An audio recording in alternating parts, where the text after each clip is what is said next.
Bismillahirrahmanirrahim. Assalamualaikum. Myself Shafiq, student of BS Radiology 5th semester. Today I am here to present my topic, that is corrosive injury of esophagus. Today I am telling you that what is corrosive injury.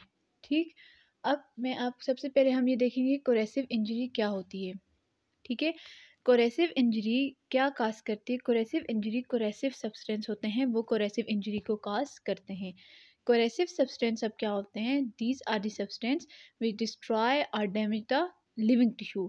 एक living tissue होता है. corrosive substance या corrosive कोई भी चीज़ हो, वो living tissue को जब कोई लिविंग टिश्यू को इंजेस्ट कर लेता है तो उसको डिस्ट्रॉय कर देते हैं. ठीक है, और उसकी नेक्रोसिस स्टार्ट कर देते हैं उस टिश्यू की. अब इस पिक्चर में हमें ये क्लियर नज़र आ रहा है कि ये इमेज है फर्स्ट, ये पहली जो इमेज है ये एसोफेगस की नॉर्मल इमेज है.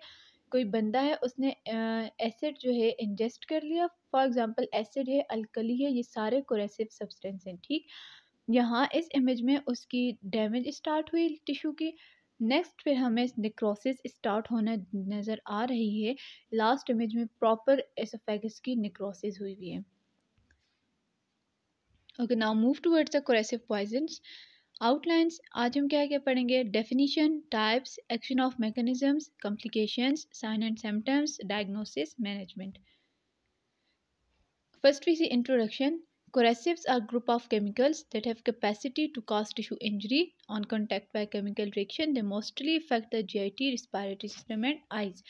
कोरेसिव अब ऐसे सब्सटेंस होते हैं, ऐसे केमिकल्स का ग्रुप होता है. ये क्या करते हैं, ये कोई भी लिविंग टिश्यू होता है उसको डिस्ट्रॉय कर देते हैं, कम्प्लीटली उसकी कैपेसिटी को लॉस कर देते हैं. ठीक है, वो टिश्यू फिर एबल नहीं रहता कोई भी काम करने के लिए. ठीक, ये मोस्टली जीआईटी को अफेक्ट करते हैं, रिस्पायरेटरी सिस्टम को और आइज़ को. फॉर एग्ज़ाम्पल कोई एसिड है, कोई बंदा एसिड इंजेस्ट कर लेता है तो वो एसिड ही कोरेसिव इंजरी काज करते हैं ना. एसिड हैं, अल्कलीज हैं, जो भी हैं, मतलब बेसिस हैं, जो भी, सारे कोरेसिव इंजरी काज करते हैं. ओके, अब ये इमेज है, इसमें बताया हुआ है ये कोरेसिव का साइन बताया हुआ है. कोरेसिव सब्सटेंस का साइन कैसा होता है, यहाँ पे कोरेसिव सब्सटेंस बताया हुआ है कि किस टाइप का होता है. अब यहाँ इस लाइन में वो बता रहे हैं कि 80% जो कोरेसिव इंजरी काज होती है बिलो 5 ईयर चाइल्ड में. ठीक, बिलो 5 ईयर चाइल्ड में कैसे कि जो चिल्ड्रंस होते हैं उनको तो नहीं ये पता होता कि वो क्या चीज़ इंजेस्ट कर रहे हैं. ठीक है, क्या चीज़ उनके हैंड पे गिरी है, बॉडी के किसी भी पार्ट पे, तो अगर वो एसिड इंजेस्ट कर लेते हैं तो वो कोरेसिव इंजरी काज कर सकते हैं. और जो यूजुअली कोरेसिव जो होते हैं, कोरेसिव सब्सटेंस जो होते हैं वो एडल्ट्स जो होते हैं वो सुसाइडल पर्पसेस के लिए यूज़ करते हैं. Okay, now types of corrosive poisons. अब कॉमन प्लास्टिक एजेंट्स इंक्लूड, अब कौन कौन से ऐसे एजेंट्स हैं जो कोरेसिव इंजरी काज कर सकते हैं. Strong acids, alkalies, concentrated weak acid alkalies, oxidizers, alkylating agents, dehydrating agents, halogens, organic halides and phenols. Okay, acids. Acids कौन कौन से हैं. Sulphuric acid, hydrochloric acid, nitric acid, hydrogen fluoride. Alkalies कौन कौन सी हैं. Bases, hypochlorite, liquid lye.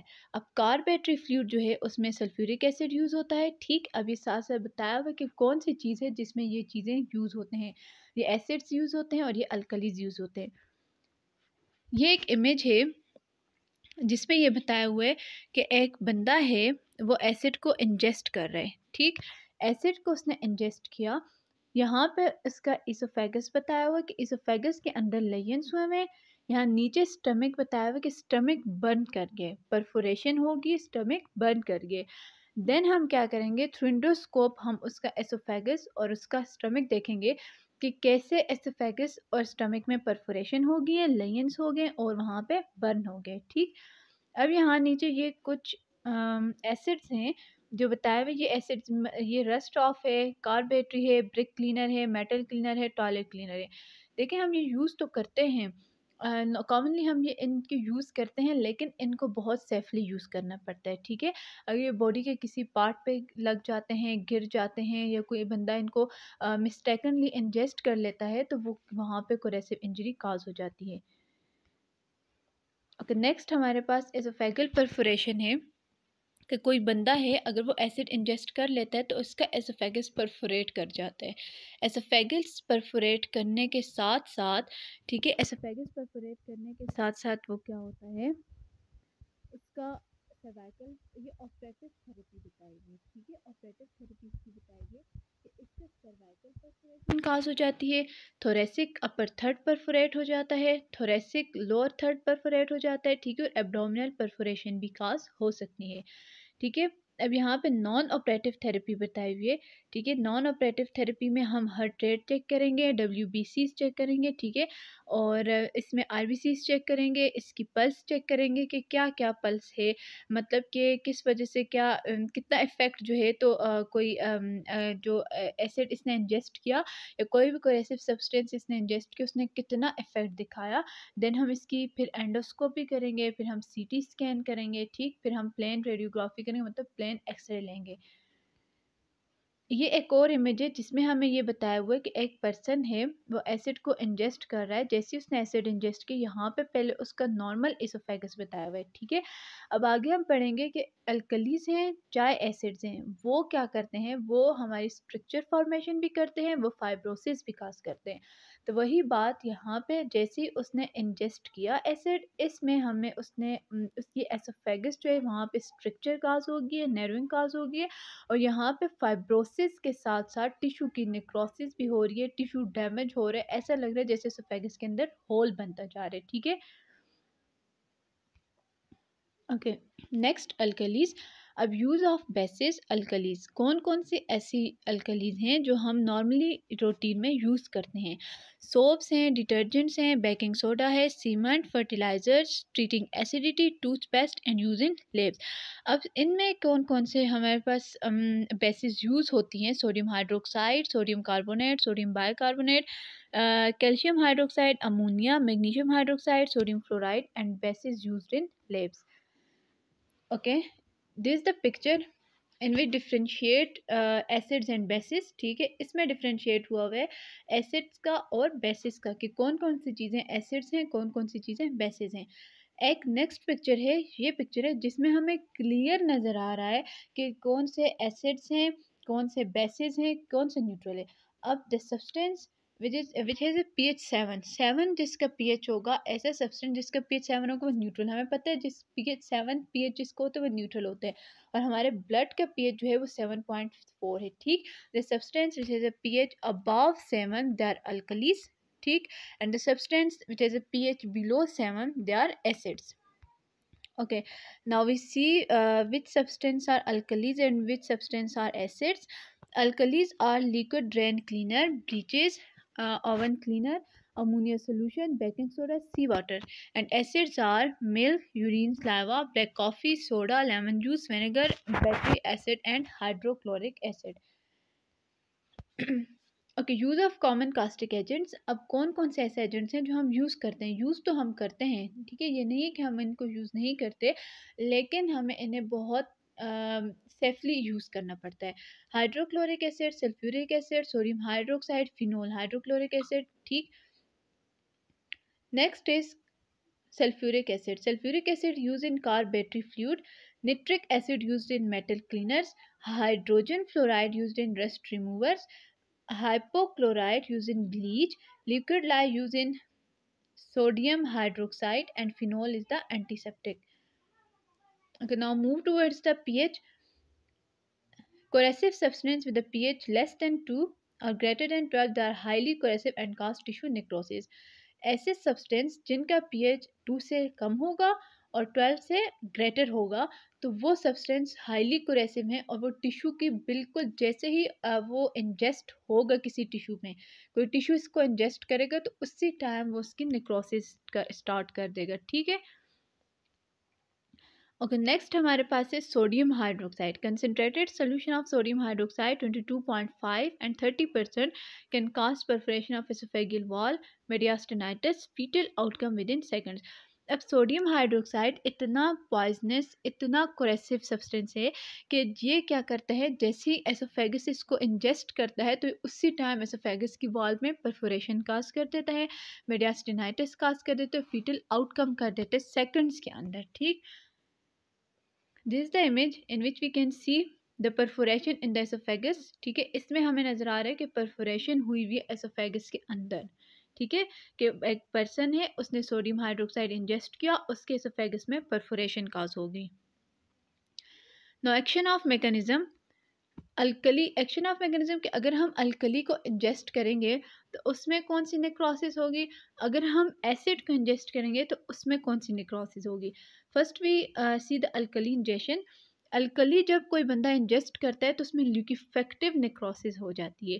अब जैसे यहाँ पे ये बताया हुआ है कि एक पर्सन है, उसने अल्कली को इंजेस्ट किया, ये उसके स्टमक है, अल्कली जैसे उसने इंजेस्ट किया तो उसकी स्टमक में बर्निंग सेंसेशन स्टार्ट होना होगी। ठीक है, बर्निंग सेंसेशन जैसी हुई, इस तरफ इमेज में बताया हुआ है कि जैसे ही एक पर्सन है उसके हैंड पे अल्कली गिरा, उसका हैंड एकदम बर्न कर गया। ठीक, अब इसमें प्रोटीन की डिसोल्यूशन होती है, कोलेजन डिस्ट्रॉय होते हैं, जिससे फैट की स्पोनिफिकेशन होती है।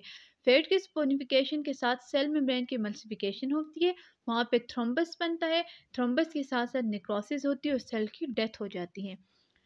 एसिड इंजेक्शन में ये होता है कि एसिड इंजेक्शन में क्या होता है, ये एक बंदे का हैंड है, उस पर एसिड गिरा, इसकी जो एपिथेलियल सेल्स थे वो डेसिकेट कर गए।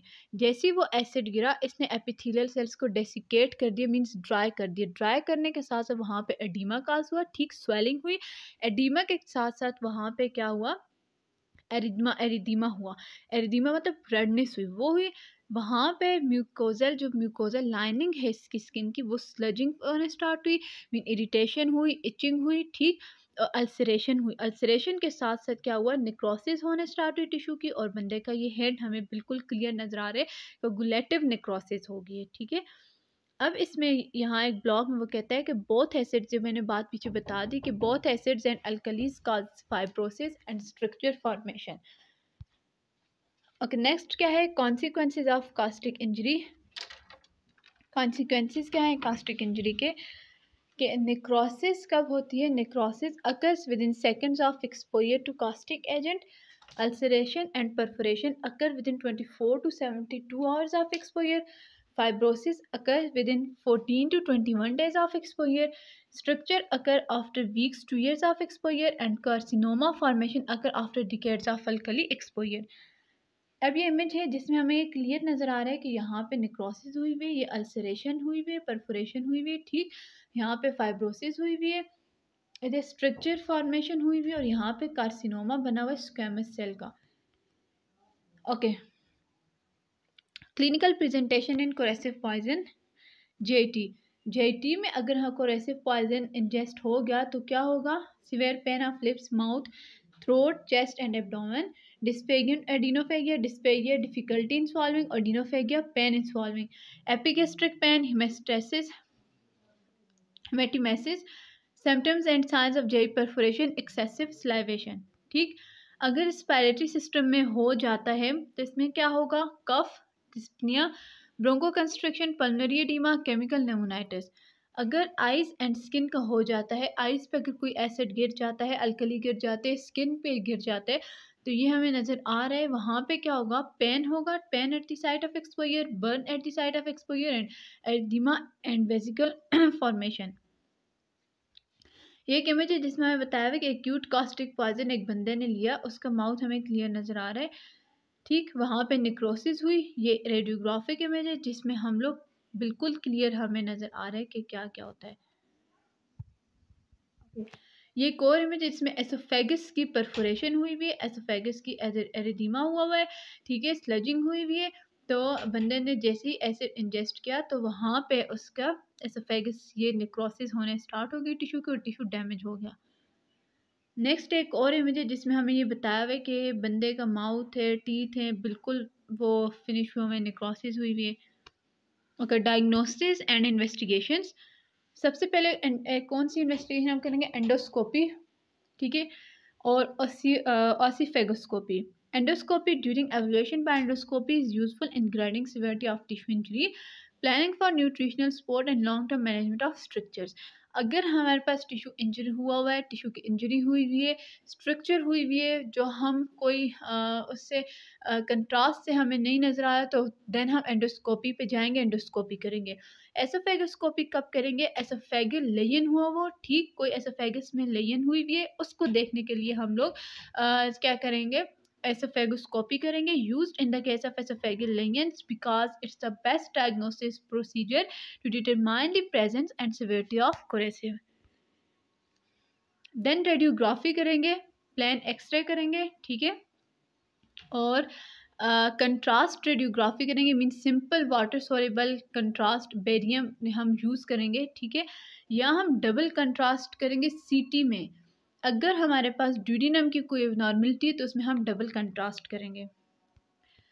नेक्स्ट हमारे पास ये बेरियम स्वॉलो की एक इमेज बताई हुई, ये फुल इमेज है, ये इसमें नेक से आ रहा है बेरियम स्वॉलो, देन ये एसोफेगस में, ठीक है, ये फेरिंग्स, ये एसोफेगस में आ रही है, इसमें हमें पता चल जाता है क्योंकि परफोरेशन हुई है, फिर हमें क्लियर हो जाता है, परफोरेशन नहीं है फिर क्लियर हो जाता है, इसमें सारी हमें क्लियर हो जाता है कि क्या क्या बीमार, क्या क्या पैथोलॉजी हम इसमें डिटरमाइन कर सकते हैं, ठीक है। तो that was all about my topic. Thank you. अल्लाह हाफिज़।